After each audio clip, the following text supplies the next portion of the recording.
السلام علیکم ورحمۃ اللہ وبرکاتہ۔ محترم ناظرین کرام، آج کے دور کا انسان بلکہ مسلمان بھی اس قدر خود غرض اور سیلفش ہو گیا ہے کہ اس کا اندازہ نہیں لگایا جا سکتا۔ ایثار جو کہ ایک دینی خوبی ہے، ایک نیک صفت ہے اور ایک اچھا جذبہ ہے، آج کے انسان میں دور دور تک یہ جذبہ نظر نہیں آتا۔ چاہے موقع فائدہ اٹھانے کا ہو یا چاہے موقع نقصان سے بچنے کا ہو، ہر صورت میں انسان اپنی ہی ذات کو مقدم رکھتا ہے اور اپنا ہی فائدہ سب سے مقدم رکھتا ہے، اگرچہ اس کی کسی حرکت کی وجہ سے سامنے والے کو تکلیف پہنچے یا سامنے والے کو ناگوار گزرے یا اس کی حق تلفی ہو جائے، اس کی آج کا مسلمان کوئی پرواہ نہیں کرتا۔ تو ایسے بہت سارے مواقع ہیں، ان میں سے ایک موقع آج کل فنکشن ہال کی جو دعوتیں ہیں وہ دعوتوں میں بھی دیکھنے میں آتا ہے۔ اگرچہ وقت کا تقاضا یہ ہے اور حضرات علماء کرام کی فکر اور ان کا اصرار یہ ہے کہ شادیوں کو سنت اور شریعت کے مطابق سیدھے سادے انداز میں کم سے کم خرچ میں انجام دینے کی کوشش کرنا چاہیے، لیکن اس کے باوجود عوام تو عوام، بہت سارے خواص بھی اپنے گھر کی شادیوں میں بلا ضرورت بیجا اسراف کرتے ہیں۔ بلکہ غریب آدمی کی بھی آج کے دور میں یہ فکر ہے کہ وہ اپنے گھر کی دعوت کو اور شادی کو عالیشان طریقے سے انجام دے، اگرچہ اس کے لیے اس کو دوسروں سے سودی قرض لینے پڑے اور دوسروں کے سامنے ہاتھ پھیلانا پڑے، تب بھی آج کا مسلمان اس سے پیچھے نہیں ہٹتا۔ لیکن ناظرین کرام، آج کا ہمارا موضوع سخن یہ نہیں ہے، ہماری ٹاپک یہ نہیں ہے، بلکہ ان دعوتوں کے اندر ایک دوسرے کی جو حق تلفی ہوتی ہے اور ایثار کے خلاف جو ہم کام کرتے ہیں، اس پر روشنی ڈالنا مقصود ہے۔ تو بہت سارے دعوتوں کے اندر یہ دیکھا جاتا ہے کہ بسا اوقات کھانے کا جو ٹیبل ہوتا ہے اس میں 10 آدمی تک تقریباً بیٹھتے ہیں، اور جو کھانے کی چیزیں لائی جاتی ہے اس میں بہت سارے آئٹمس ایسے ہوتے ہیں جو ایک ہی مرتبہ پیش کیے جاتے ہیں اور اس کے اندر سب کا حق ہوتا ہے۔ اس کے باوجود بعض لوگ ایسے ہوتے ہیں،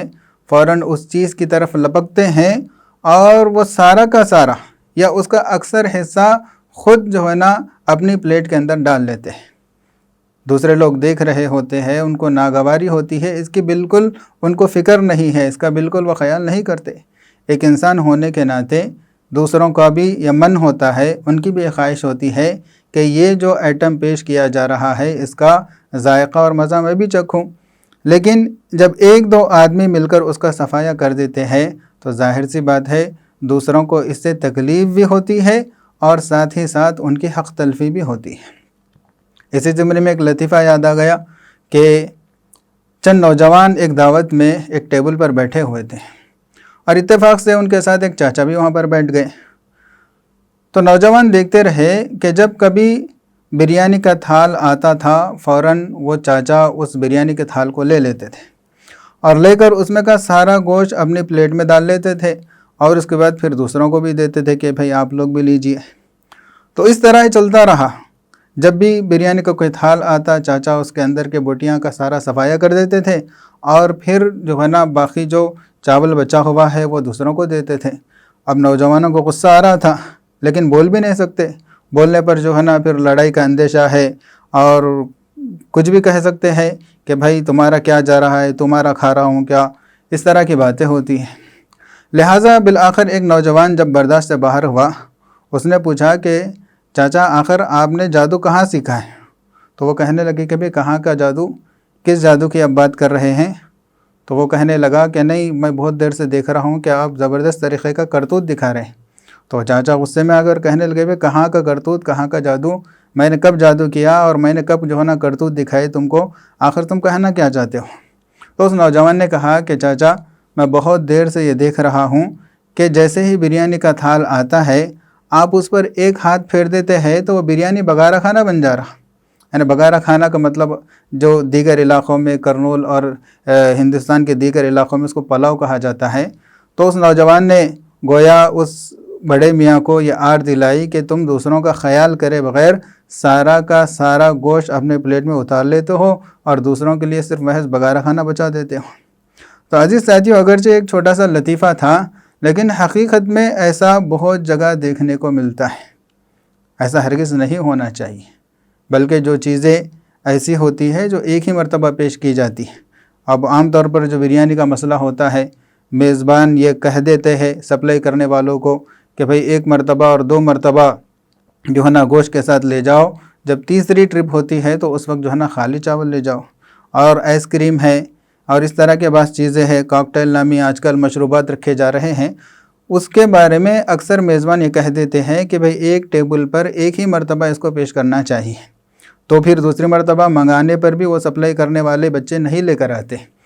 تو ایسی صورت میں دوسروں کو جو ہے نا یہ ناگوار گزرتی ہے کہ ایک ہی آدمی یا 1-2 آدمی مل کر جو ہے نا سارا کا سارا صفایا کر دے اور ایثار کا جذبہ بالکل نہ بتائے۔ ہاں، بعض دعوتوں کے اندر گنجائش ہوتی ہے اور میزبان یہ کہہ دیتا ہے کہ بھئی جو ایٹم جتنی مرتبہ مہمان منگائے اتنی مرتبہ لے آؤ، تو پہلی مرتبہ جب آتا ہے تو اس میں سے اس طور پر جو ہے نا اس میں سے اپنی پلیٹ میں ڈال لینا چاہیے کہ سب کو جو ہے نا وہ چیز مل جائے۔ پھر دوسری مرتبہ جب آتی ہے تو پھر جب دوسری مرتبہ آپ جو ہے نا جتنا آپ کو چاہیے اتنا اس میں سے جو ہے نا لے سکتے ہو، لیکن اس کا خیال کرنا چاہیے۔ تو آج جو ہے نا یہ ایثار کا جذبہ ہمارے اندر نہیں دیکھا جاتا، تو اس لیے ضرورت ہے کہ ہم ہمارے اس عمل کو حضرات صحابہ کرام کے ایثار سے موازنہ کر کے دیکھیں، ان سے کمپیئر کر کے دیکھیں کہ صحابہ کرام کس قدر ایثار کا جذبہ اپنے اندر رکھتے تھے۔ تو اسی سلسلے کی ایک حدیث آپ حضرات کے سامنے پیش کرنا مقصود ہے کہ ایک مرتبہ حضرت ابو ہریرہ رضی اللہ تعالیٰ عنہ اس حدیث کے راوی ہیں، وہ یہ کہتے ہیں کہ ایک مرتبہ ایک صاحب نبی کریم صلی اللہ علیہ وسلم کے سامنے کھڑے ہو گئے اور کھڑے ہو کر کہنے لگے کہ اللہ کے نبی صلی اللہ علیہ وسلم، مجھے شدت کی بھوک لگی ہے، بھوک کی وجہ سے میں بہت زیادہ پریشان ہوں۔ تو آپ صلی اللہ علیہ وسلم نے اپنی کسی ایک بیوی کے پاس خادم کو بھیجا اور ان سے یہ کہلوایا کہ اگر کھانے کے لیے کچھ گھر میں موجود ہو تو دے دو، لیکن اس بیوی کی طرف سے یہ پیغام آیا کہ اللہ کے نبی، گھر میں سوائے پانی کے، پینے کے پانی کے علاوہ کوئی چیز کھانے کی دستیاب نہیں۔ تو آپ صلی اللہ علیہ وسلم نے اپنی دوسری بیوی کے پاس بھیجا تو وہاں سے بھی یہی جواب آیا، یہاں تک کہ ساری بیویوں کے پاس سے یہی جواب آیا۔ ان لوگوں نے قسم کھا کر کہا کہ قسم ہے اس ذات کی جس نے آپ کو دین حق دے کر مبعوث فرمایا، ہمارے گھروں میں محض پینے کے پانی کے علاوہ کھانے کی کوئی چیز موجود نہیں۔ پھر بالآخر نبی کریم صلی اللہ علیہ وسلم نے حضرات صحابہ کے درمیان یہ اعلان کیا کہ بھئی تم میں سے کون ہے جو آج کی رات اس شخص کی میزبانی کرے اور اس شخص کو کھلائے اور پلائے، اللہ تعالیٰ اس کو اپنی رحمت کے اندر داخل کر دیں گے۔ تو جیسے ہی آپ صلی اللہ علیہ وسلم نے یہ ترغیب دلائی تو ایک انصاری صحابی کھڑے ہو گئے۔ دوسری روایت سے پتہ چلتا ہے کہ وہ حضرت ابو طلحہ رضی اللہ تعالیٰ عنہ تھے۔ وہ کھڑے ہو گئے اور کھڑے ہو کر کہنے لگے کہ اللہ کے نبی، میں اس کی ذمہ داری قبول کرتا ہوں اور میں ان کی آج کے دن جو ہے نا مہمان نوازی کو یعنی میزبانی کو قبول کرتا ہوں۔ تو یہ کہہ کر وہ ان صاحب کو لے گئے اور گھر جا کر اپنے بیوی سے پوچھا کہ بھئی گھر میں کھانے کے لیے کچھ ہے؟ تو ان کی بیوی نے کہا کہ گھر میں ہمارے کھانے کے لیے تو کچھ بھی نہیں ہے، ہاں تھوڑی مقدار میں کھانا رکھا ہوا ہے اور وہ بچوں کے لیے ہے۔ تو حضرت ابو طلحہ رضی اللہ تعالیٰ عنہ نے کہا کہ دیکھو آج کی رات کسی بھی طریقے سے بچوں کو بہلا کر سلا دو اور جو کچھ کھانا ہے وہ رسول اللہ صلی اللہ علیہ وسلم کے مہمان کی خدمت میں پیش کر دو۔ اور کہا اور ساتھ میں یہ بھی کہا کہ دیکھو جب ہم کھانے کے لیے دستر پر بیٹھیں گے، کھانا چونکہ تھوڑا ہے، اگر ہم تینوں مل کر کھائیں گے تو پھر مہمان پیٹ بھر نہیں کھا سکے گا، اور اگر ہم صرف مہمان کو بٹھائیں گے ہم نہیں کھائیں گے تو اس سے مہمان تکلف کرے گا اور پیٹ بھر نہیں کھائے گا۔ اس لیے ہم ان کے ساتھ بیٹھتے تو ہے، لیکن جب عین کھانے کا وقت آ جاتا ہے تو کسی بہانے سے تم چراغ کو گل کر دینا، چراغ کو بجھا دینا، تاکہ مہمان یہ سمجھتا رہے کہ ہم اس کے ساتھ کھا رہے ہیں اور وہ بلا تکلف پیٹ بھر کھانا کھا لے۔ تو اسی طرح ہوا، چراغ بجھا دیا گیا اور حضرت ابو طلحہ رضی اللہ تعالیٰ عنہ بھی ان کے ساتھ دستر پر بیٹھے ہوئے ہیں، کھانے کی صرف نقل کر رہے ہیں، جبکہ مہمان جو تھے حضرت ابو ہریرہ رضی اللہ تعالیٰ عنہ وہ یہ سمجھ رہے تھے کہ ابو طلحہ بھی میرے ساتھ کھا رہے ہیں، تو بلا تکلف انہوں نے پیٹ بھر کھانا کھایا۔ تو اس طرح سے خود بھوکے رہ کر اور اپنے بچوں کو بھوکا رکھ کر مہمان کو کھلایا حضرت ابو طلحہ رضی اللہ تعالیٰ عنہ نے۔ اور آپ کا یہ عمل اللہ تعالیٰ کو اتنا پسند آیا کہ جب دوسرے دن صبح میں حضرت ابو طلحہ رضی اللہ تعالیٰ عنہ نبی کریم صلی اللہ علیہ وسلم کی بارگاہ میں آپ کی خدمت میں تشریف لائے تو آپ صلی اللہ علیہ وسلم خوش ہو کر یہ کہنے لگے کہ ابو طلحہ آج رات تمہاری جو میزبانی تھی وہ اللہ تعالیٰ کو اس قدر پسند آئی کہ اللہ تعالیٰ نے آپ کے عمل کو دیکھ کر مسکرایا، اور اللہ تعالیٰ نے یہ آیت نازل فرمائی کہ وَيُؤْثِرُونَ عَلَىٰ أَنفُسِهِمْ وَلَوْ كَانَ بِهِمْ خَصَاصَةٌ، یعنی صحابہ اکرام کا، تقریباً صحابہ اکرام کا، بلکہ سارے ہی صحابہ اکرام کا جذبہ ایسا ہے کہ وہ دوسروں کو اپنے آپ پر ترجیح دیتے ہیں۔ وَلَوْ كَانَ بِهِمْ خَصَاصَةٌ، اگرچہ ان کو خود ضرورت ہوتی ہے، وہ خود بھوکے ہوتے ہیں، پیاسے ہوتے ہیں اور ان کو ضرورت ہوتی ہے، لیکن وہ اپنی بھوک مٹانے سے زیادہ اپنے پاس موجود روزی کے ذریعے سے دوسروں کی بھوک مٹانے کو وہ پسند کرتے تھے، اور وہ ایثار کا اس طرح جذبہ دکھاتے تھے۔ تو اللہ تعالیٰ کو بھی یہ ایثار کا جذبہ اس قدر پسند ہے کہ اللہ تعالیٰ نے ان کی تعریف جو ہے نا قرآن پاک میں فرمائی۔ تو اس لیے عزیز ساتھیوں، ہمیں بھی چاہیے کہ ہم اپنے اندر ایثار کا جذبہ پیدا کریں، چاہے شادی بیاہ کی دعوت کا موقع ہو یا کوئی اور موقع ہو، ہم اپنے مفاد کو پیش نظر نہ رکھیں بلکہ انفع الناس بننا چاہیے۔ آپ صلی اللہ علیہ وسلم نے فرمایا کہ بہترین آدمی وہ ہے جو دوسروں کو فائدہ پہنچانے والا ہو۔ تو اس لیے یہ بات ذہن میں آئی تھی تو آپ حضرات کے سامنے رکھ دی گئی، اور یہاں پر یہ نہ سمجھا جائے کہ بھائی یہ چھوٹی موٹی بات دعوت کے اندر کھانے کے طریقے بھی کیا بتانے کی چیز ہے۔ تو پیارے ساتھیوں، اس کو معمولی چیز نہیں سمجھنا چاہیے، بلکہ